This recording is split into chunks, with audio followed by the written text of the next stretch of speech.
Conflicto en pausa tras días de bloqueo. Los recolectores retoman labores mientras se revisa el reglamento de desechos sólidos. Traición mortal. Un joven balletista es asesinado y el principal sospechoso es su mejor amigo. La clave del crimen, una deuda sin pagar. El sospechoso queda ligado a proceso. 9 años después de ordenarse el uso de reguladores de velocidad, el 99% de los buses extraurbanos aún no los tiene. ¿Por qué no se ha cumplido la norma? Tenemos la información en esta emisión. Con una inversión de $11 millones, el Grupo Solid inaugura la terminal del Istmo en la frontera con México, un complejo que promete transformar el comercio transfronterizo y fortalecer la posición de Guatemala como eje logístico en la región.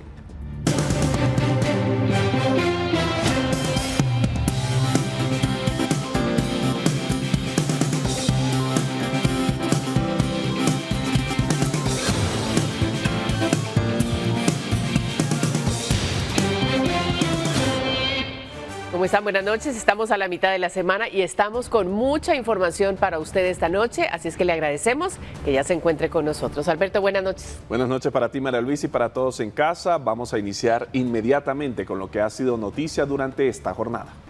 Así es, vamos a hablar de los recolectores de basura y recicladores que retomaron sus actividades este miércoles luego de entablar un diálogo para reformar el reglamento para separar los desechos sólidos.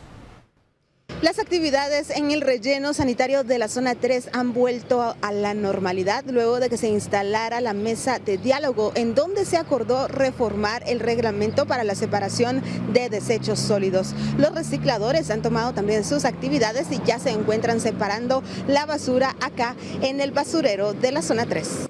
A las 4:10 de la mañana se retomaron las labores en el basurero de la zona 3 capitalina. Alrededor de 300 camiones ingresaron para descargar los desechos acumulados durante el fin de semana, luego del paro de labores de los recolectores y recicladores. El equipo de Guatevisión y Prensa Libre también constató que los guajeros llegaron a trabajar para hacer la separación de los desechos sólidos. Este martes 18 de febrero, los recolectores cerraron el ingreso al Ministerio de Ambiente ubicado en la zona 13, estacionando los camiones por más de 12 horas y bloqueando el paso en el Boulevard Liberación como medida de presión para cambiar las disposiciones del reglamento. Para hacer estos cambios se estableció una mesa de diálogo permanente en donde participaron autoridades de la municipalidad, el Ministerio de Ambiente y recolectores. Luego que se realizara la reunión que duró toda la tarde, se llegó al acuerdo que se modificarán varios de los artículos de la normativa para que se garantice el trabajo de las personas que separan los desechos en el vertedero. Rolando Arroyo, representante de los recolectores, comentó que son alrededor de 35,000 personas las que dependen del trabajo de la separación de la basura, por el que reciben un pago diario, por lo que en este momento quedó en suspenso la vigencia del reglamento y será hasta que finalicen las modificaciones que entrarán nuevamente en vigor. Este mismo miércoles quedó habilitado el ingreso de los camiones al vertedero de AMSA, que está ubicado en el kilómetro 22 de la Ruta al Pacífico. La siguiente reunión para discutir los cambios de la normativa se realizará el próximo miércoles 26 de febrero a las 3 de la tarde en la sede de la Municipalidad de Guatemala. Con imágenes de Daniel Samayoa y Eric Ávila, reportó para Noticiero Guatevisión, Lourdes Arana. El crimen contra Jorge Omar Marroquín Morales ha tomado un giro diferente. Las autoridades han revelado varios hechos respecto a su asesinato. El móvil, su atacante habría sido uno de sus mejores amigos y quien se negó a pagar una deuda. Ellos discutieron y por eso le habrían quitado la vida. En la audiencia de primera declaración por el crimen de Jorge Omar Marroquín, se reveló la tesis de los fiscales de delitos contra la vida del Ministerio Público sobre la muerte del joven. Su atacante fue alguien cercano, su mejor amigo y todo a causa de una deuda. El sábado 8 de febrero del 2025, la Policía Nacional Civil reportó la captura de Brian Enrique Torres Estrada por estar implicado en el crimen de Jorge Omar Marroquín Morales, un balletista que trabajaba como taxista en una aplicación y que estuvo desaparecido por 7 días. Su cadáver fue encontrado dentro de su propio automóvil abandonado en la zona 1 de Mixto. El 7 de febrero, el cadáver de Marroquín Morales fue hallado dentro de su vehículo. Los familiares lograron identificarlo por un tatuaje que él tenía en una de sus pantorrillas. Al día siguiente se confirmó la detención de Torres Estrada, luego de que allanaran su vivienda en la zona 17 de la capital. En la audiencia de primera declaración, celebrada el lunes 17 de febrero en el Juzgado Noveno Penal, la Fiscalía de Delitos contra la Vida expuso su hipótesis. El 31 de enero por la tarde, Torres Estrada fue citado al apartamento de Marroquín Morales, ubicado en la zona 18. La reunión era para que Torres Estrada firmara un documento de compromiso de pago, ya que le debía dinero a Marroquín Morales. Según los fiscales, el ahora detenido tenía deudas y le pidió a su amigo sacar un crédito en el banco por 213,000 quetzales. Marroquín Morales aceptó, pero Torres Estrada no pagaba, por lo que fue necesario citarlo para que firmara el documento y así reconociera lo adeudado. Se sospecha que entre la tarde del 31 de enero y la mañana del 1 de febrero ocurrió el crimen de Marroquín Morales adentro de ese apartamento. Ellos discutieron y por eso le habrían quitado la vida a esta persona, quien posteriormente fue trasladado en un vehículo hacia Misco y ahí fue abandonado su cadáver. La muerte de esta persona habría sido provocada por el golpe de un tubo en la cabeza. El Instituto Nacional de Ciencias Forenses en su evaluación forense detalla la causa de muerte, trauma cráneoencefálico. En los allanamientos del 8 de febrero último, en la vivienda en la que fue detenido Torres Estrada, los fiscales confiscaron un tubo metálico y sospechan que es el objeto con el que atacó a su amigo Morales Marroquín. El juez ligó a proceso penal por asesinato a Torres Estrada y queda en prisión preventiva. Con información de Edwin Pitán, reportó para Noticiero Guatevisión, Elmer Vargas. Bueno, un terrible crimen. Desafortunadamente tenemos que informarle de otro. Mire, Valesca Martínez llevó una fotografía de su mamá al juzgado de femicidio para la audiencia de etapa intermedia en contra de Paulo Estuardo Martínez, supuesto responsable del crimen de Carla Valesca Morales. El sospechoso del crimen es hijo de la víctima y hermano de Valesca. El hecho ocurrió en la zona 5 de Villanueva el 6 de agosto del 2024.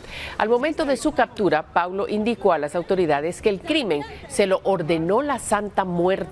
El sospechoso del parricidio ya tenía 2 antecedentes penales previos, el primero en el 2023 por portación ilegal de armas de fuego y el segundo en abril del 2024 por robo de celulares. Valesca Martínez, hermana del sospechoso del crimen, estará declarando como testigo en el caso. Ella pide una sola cosa, que se haga justicia. Yo lo único que pido es de que en esta ocasión él afronte las consecuencias de sus actos, como todo adulto responsable. Y pido justicia para ella, para una amiga, una hermana, para una madre que dio la vida por él y que nunca lo dejó. Todavía recuerdo sus palabras, las últimas que me dijo, es que tú ya no me necesitas porque tú creciste lejos de mí, sos una buena mujer. Y yo solo le dije que siempre le iba a querer porque era mi mamá. Entonces solo pido justicia para él, confío en el sistema de justicia, confío en la juez que lleva el caso, confío en todo lo que está sucediendo y se lo dejo en las manos a Dios. Y capturan a Gustavo Varillas, ex coordinador de comunicación del Ministerio de Salud. Este miércoles tuvo audiencia y la jueza de mayor riesgo D, Abelina Cruz, le otorgó medidas sustitutivas por lo que pudo ir a su casa, luego de permanecer prófugo de la justicia por el caso asalto al Ministerio de Salud. Varillas es señalado de asociación ilícita, cohecho pasivo y enriquecimiento ilícito. Detalles de la sindicación que hizo el Ministerio Público en la audiencia no se pudieron obtener debido a que la jueza dictó la reserva del caso. El ex empleado de salud fue ligado a proceso penal y pagó caución para no quedar en prisión.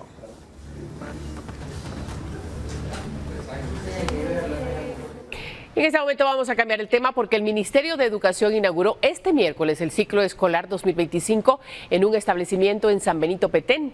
Las autoridades esperan cumplir con los 180 días de clases que estipula la ley y se comprometen a remozar las instalaciones. En la Escuela Oficial Rural Mixta del barrio La Paz, en San Benito, Petén, las autoridades inauguraron el primer día de clases del ciclo escolar 2025. En la actividad, la ministra de Educación solicitó a las organizaciones de padres de familia su apoyo para que puedan cumplirse los 180 días de clases y a los maestros les solicitó enseñar con responsabilidad. Es hora de que se cuente más lo que se está haciendo que lo que se dejó de hacer. Hora de impedir que el estancamiento educativo, muchas veces inducido por intereses espurios y perversos, siga prevaleciendo.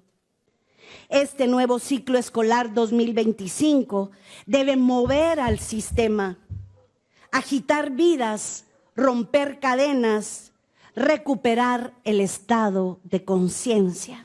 El presidente Bernardo Arévalo destacó que este ciclo escolar inició con remozamientos de las escuelas, libros de texto y refacción escolar servida en los centros educativos. El año pasado dignificamos más de 11.500 centros educativos y hoy ya nos lo anunció la ministra, este año vamos a recuperar 10.000 centros educativos adicionales.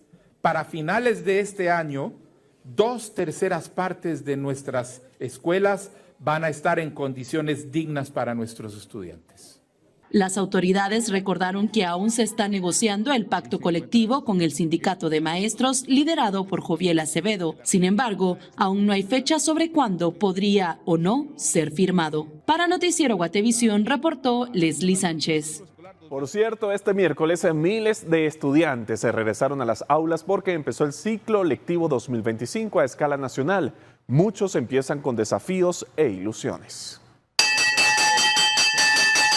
Más de 30.000 estudiantes comenzaron el ciclo escolar en centros educativos del sector público en todos los niveles y modalidades. Este fue el primer día que las niñas se presentaron, todas muy contentas, felices, madrugaron, gracias a Dios, no tuvimos ningún inconveniente con la llegada de las nenas, hicimos un acto, hicimos presentación y ahora pues cada maestra está con sus nenas en su grado. El Ministerio de Educación ha mencionado que unas 7.000 escuelas fueron ingresadas al proceso de remozamiento en 2024, con una inversión que superó los 309 millones de quetzales. Este año que pasó, el Ministerio de Educación dio 2 remozamientos, uno en la jornada de la tarde y otro en la jornada de la mañana, entonces pudimos, ella y yo pudimos ponernos de acuerdo y pintamos aulas, se pintó exterior. Pero otras escuelas sufren carencias. Según datos del estudio de carencias sustanciales y necesidades reportadas en el sistema educativo, hasta 2024, el 58% de escuelas tiene sanitarios en mal estado, 40% reporta daños en sus techos, 60% no cuenta con agua potable a través de grifos y tuberías y el 24% no tiene electricidad. Problemas de escritorios siempre hemos tenido. Hay unos escritorios en buen estado, algunos otros no. Tenemos un aula que no ocupamos porque siempre se nos inunda. De hecho está inundada porque hace poquito llovió y entonces ahí no podemos trabajar. Es un problema que hemos tenido. No hemos tenido solución al respecto siempre que es invierno. El Ministerio de Educación actualmente cuenta con 35.922 establecimientos escolares y atiende a casi 3.2 millones de estudiantes. Para Noticiero Guatevisión, Eric Ávila y María René Barrientos.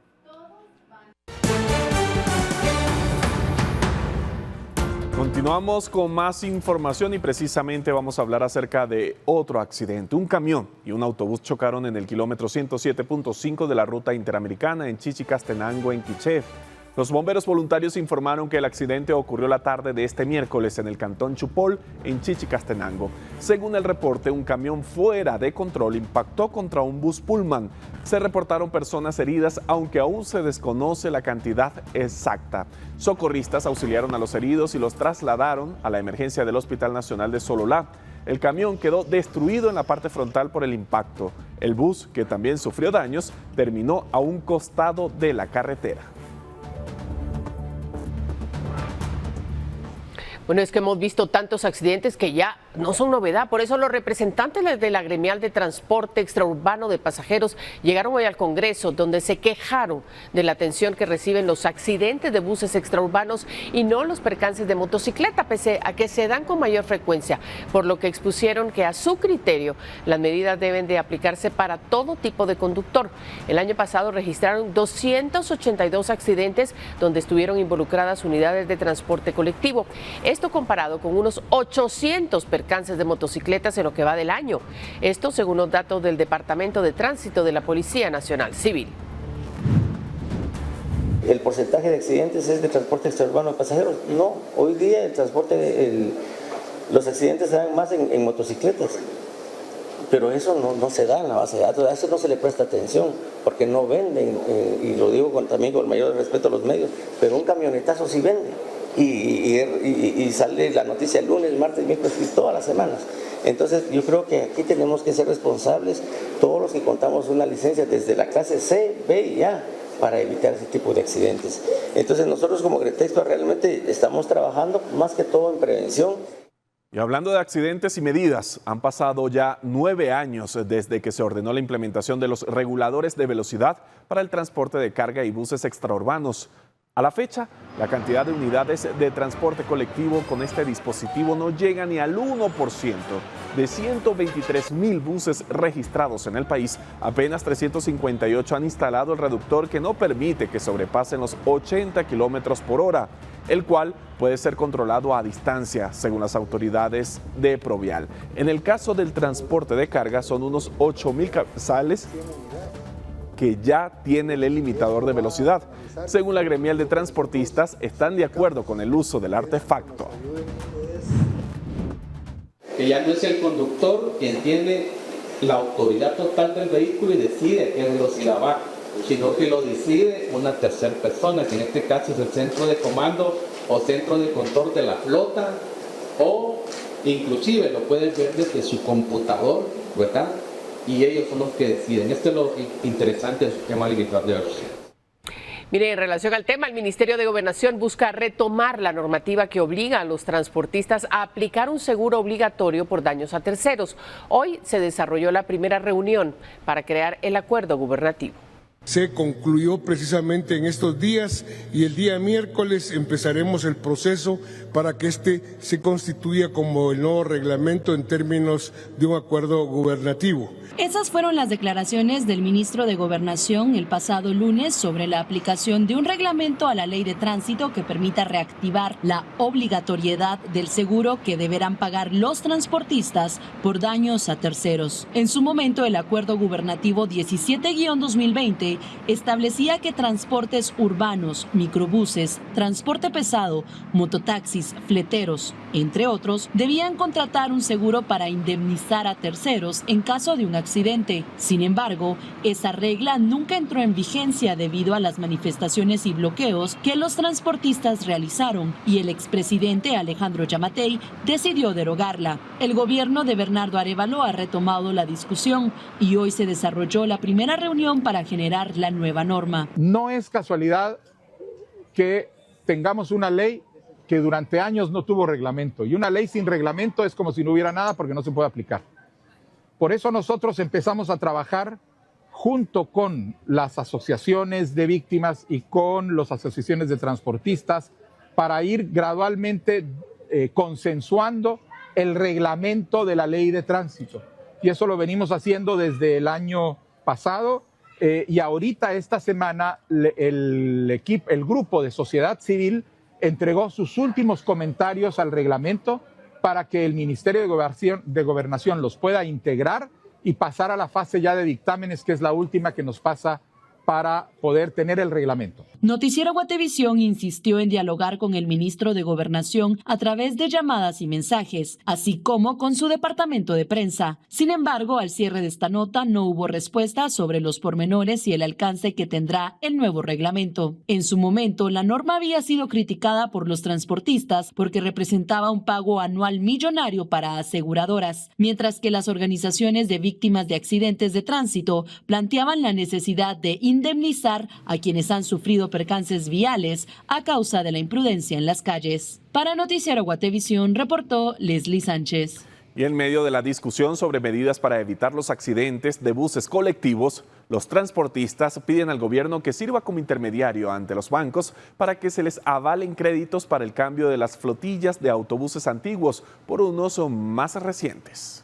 Tras el accidente de la semana pasada donde 54 personas perdieron la vida, se reavivó el debate sobre los controles para la emisión de licencias, el conocimiento de los pilotos y el estado de los buses extraurbanos, que en su mayoría llegan al país tras cumplir su tiempo de vida útil en Estados Unidos. La gremial de transporte extraurbano de pasajeros, conocida como Gretexpa, planteó al Ministerio de Comunicaciones que el gobierno sirva como garante ante las entidades bancarias para que puedan renovar la flotilla de buses por modelos más recientes que pueden ser de hasta 2015. Actualmente aseguran que no se les brindan créditos por el riesgo de la actividad económica y que si los obtienen los intereses son demasiado altos. La inversión podría ser superior a unos $500 millones, lo que equivale a unos 4,000 millones de quetzales. El gobierno compra las unidades para sacarlas del mercado. Ese dinero entra a un fondo donde ya sea un banco privado, un banco estatal como el crédito hipotecario, por decir un nombre en este momento, o a través de un financiamiento externo internacional que podría ser el Banco Interamericano de Desarrollo, el Banco Mundial, puedan ayudar para la adquisición de esas unidades nuevas. Mientras tanto, el gobierno asegura que ya existen algunas normativas a través de las cuales se pueden renovar las flotillas de buses, como la ley de leasing, aunque la propuesta de los transportistas se está discutiendo en el seno de Pronacom. Ellos hicieron una propuesta en particular, sobre todo por el tema de chatarrización. Eso se incorporó desde ese momento, eso se está liderando desde el Programa Nacional de Competitividad. Ellos lideran esa iniciativa. Nosotros estamos trabajando de la mano con ellos, con los técnicos y abogados, para que tengan los elementos y esperamos que en unos dos meses, me dijeron ayer, yo pedí que agregaran otras direcciones que tienen que ser completo el Ministerio de Gobernación,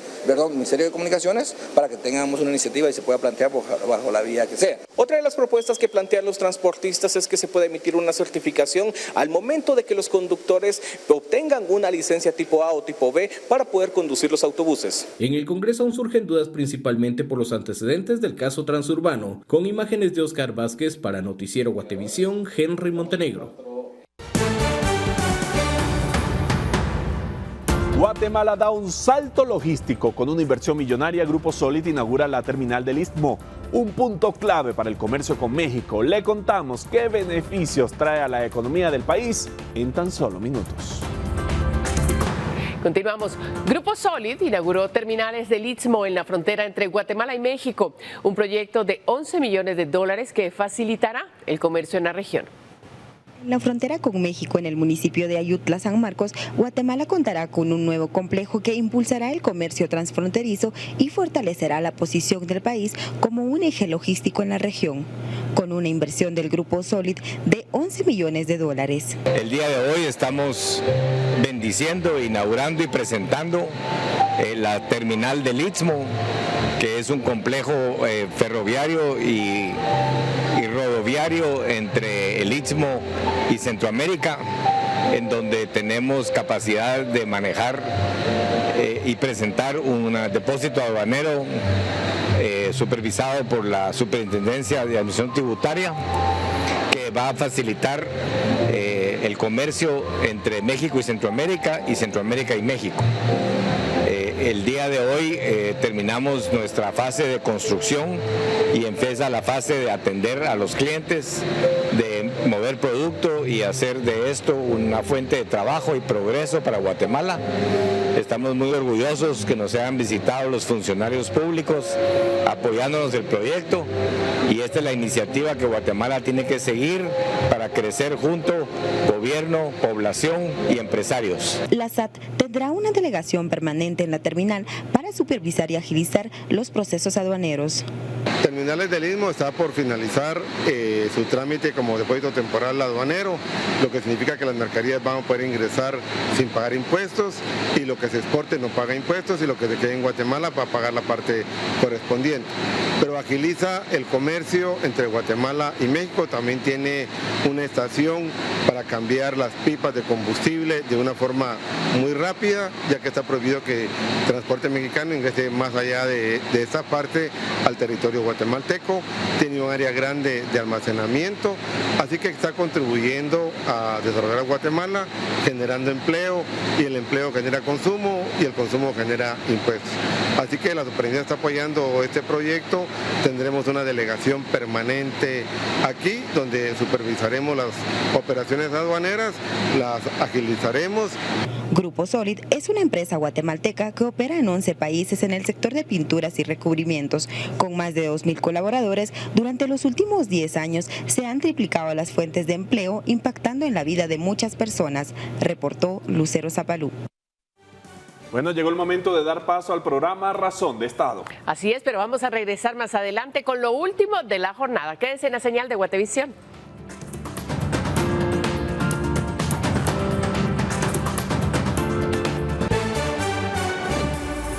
Reparto de poder en el Congreso. 4 bloques legislativos se quedan con las comisiones clave que definirán el rumbo del país. Finanzas, defensa y gobernación entre las más disputadas. 2 nuevas terminales portuarias en la costa caribeña avanzan en su proceso de licitación con una inversión proyectada de $150 millones, infraestructura clave para el comercio y el turismo.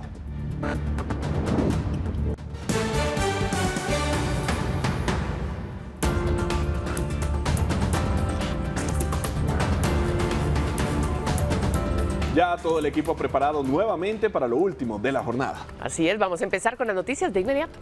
Arrancamos. 4 bloques legislativos lograron quedarse la noche del martes con las comisiones de trabajo más relevantes que en las últimas semanas provocaron discordia entre las bancadas, como la de Finanzas Públicas.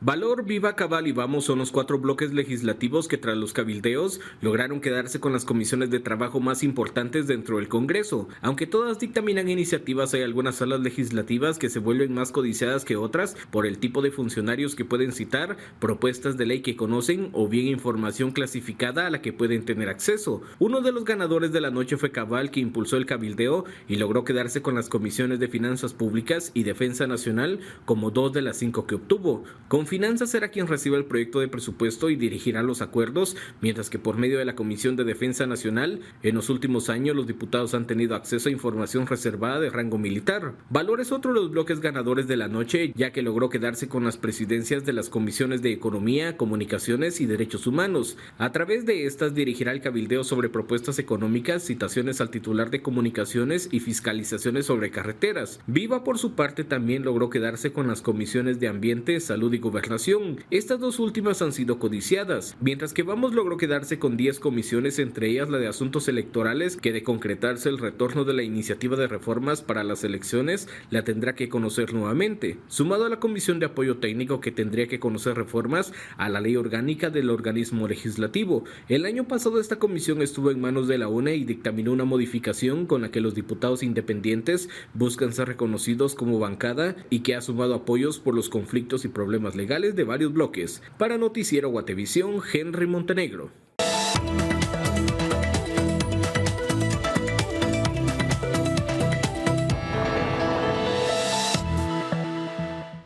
Qué bueno que sigue con nosotros para que nos acompañe a recibir a Paula Osaeta. Eso significa de que llegó el momento de que hablemos de dinero. Paula, te saludamos. Buenas noches.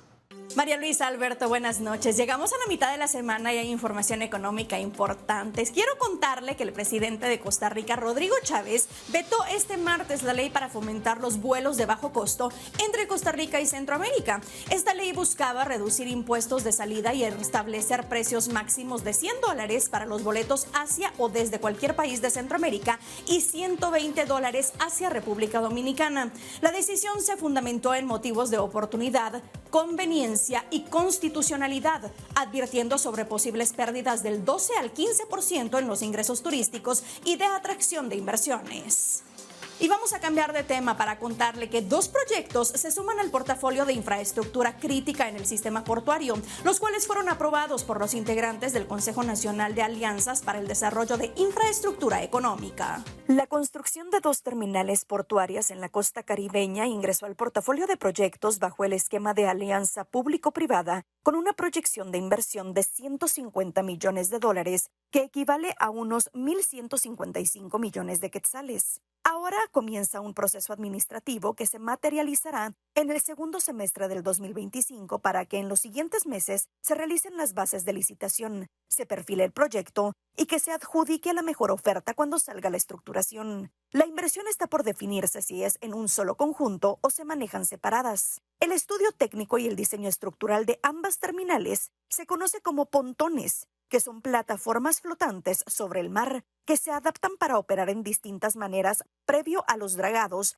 con pilotes introducidos en el mar, compuestos por una camisa de acero y concreto reforzado en su interior. La empresa portuaria nacional Santo Tomás de Castilla en Izabal es la entidad solicitante o contratante de la alianza público-privada que presentó el interés del proyecto en 2024, pero en diciembre el directorio del CONADIE los aprobó, por lo que ingresa al portafolio. El programa se denomina Diseño, Construcción, Operación y Mantenimiento de la Terminal para Graneles Líquidos, así como para Terminal de Cruceros, en Empornac, que enumera los pasos a seguir para que en 2027 se presente el cierre financiero y comienzo de la construcción. La terminal para graneles líquidos en Empornac se utilizaría para la carga y descarga de derivados del petróleo, aceites comestibles y productos químicos. La inversión estimada es de $100 millones, que equivale a unos 771 millones de quetzales. El estatus está en proceso de estudios complementarios para la factibilidad y en la parte de los beneficios se expone que es para mejorar la competitividad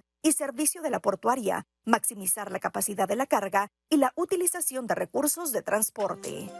Y hoy en Hablemos de Dinero tocaremos el tema de lo difícil que se vuelve a veces tomar la decisión de cambiar de trabajo cuando ya no se siente cómodo. Sentirse así es normal, pero quedarse ahí es opcional. Es momento de reflexionar y es que pasamos meses queriendo cambiar de trabajo, pero gastamos más tiempo viendo cómo otros lo logran. Nos da pena escribirle a alguien desconocido quien podría darnos ese empleo que tanto deseamos, pero no nos da pena quedarnos en un trabajo que ya no nos hace feliz.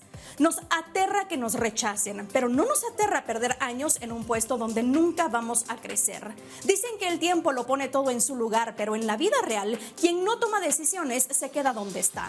Analice estos factores y tome la decisión si ya no se siente cómodo donde está. Nos vemos mañana en este mismo espacio. Buenas noches.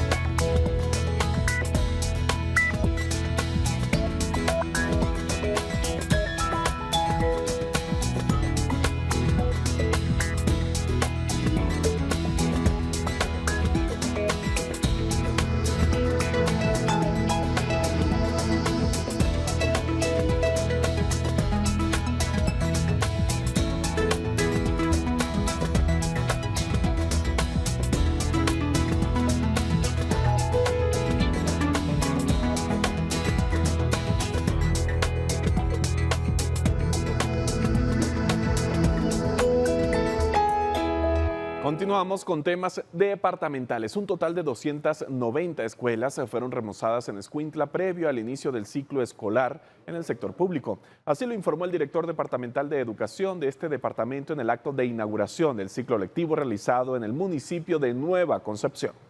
La inauguración del ciclo escolar en el sector público se realizó fuera de la cabecera departamental de Escuintla, como ya era tradición. El evento tuvo lugar en la Escuela Oficial Rural Mixta Floridalma Díaz Enríquez, ubicada en el municipio de Nueva Concepción. Previo al inicio del ciclo escolar, el Ministerio de Educación remozó 290 establecimientos en Escuintla que presentaban daños en su infraestructura, con el objetivo de que la población estudiantil regresara a clases en mejores condiciones con edificios dignos. Iniciamos el ciclo escolar 2025 con 290 escuelas remozadas a través del programa Mantenimiento Preventivo de Edificios Escolares Públicos en el departamento de Escuintla. Estamos preparados para recibir a todos los niños y las niñas. 150.177 libros de textos están ya en las diferentes bodegas de los 14 municipios para ser entregados a partir del día de hoy. Se han realizado convocatorias para contratar a personal en el renglón 011, iniciando con las convocatorias del nivel medio. Las autoridades de educación consideran que la matrícula escolar para el presente ciclo educativo será superior al 2024.